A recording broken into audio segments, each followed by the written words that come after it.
انسان کے جسم میں چہرہ سب سے زیادہ نور کی جگہ ہے۔ علی القاری نے شرح عین العلم میں روایت نقل کی اور غزالی نے احیاء میں، ان الوجہ خلق من النور، چہرہ نور سے بنا ہے۔ اذا ضربت احدا فلا تضربه على وجهه، کسی کو مارنے لگے تو چہرے پہ تپڑ نہیں مارو۔ افسوس اس میں غلطی ہو جاتی ہے۔ چہرہ آئینہ ہے پوری انسانیت کا۔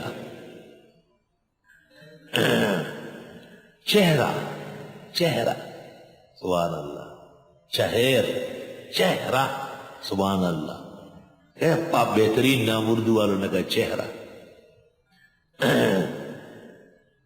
ہاں جس نے سپرد کیا اپنے آپ، اب حاصل مانا کر لیں گے، اپنا چہرہ اپنے آپ اللہ تعالیٰ کے۔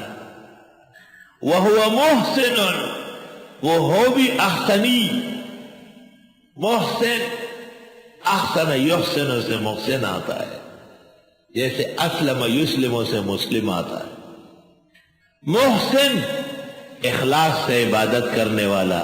الاحسان ان تعبد ربک کأنک تراہ فإن لم تکن تراہ فإنہ یراک، اور وہ مخلص ہو، اور اخلاص تب معتبر ہے کہ ایمان ہو، یعنی مومن موحد ہو۔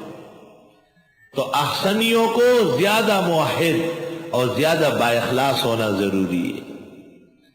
فَلَهُ أَجْرُهُ عِنْدَ رَبِّهِ، پس اس کو اجر ملے گا رب کے ہاں۔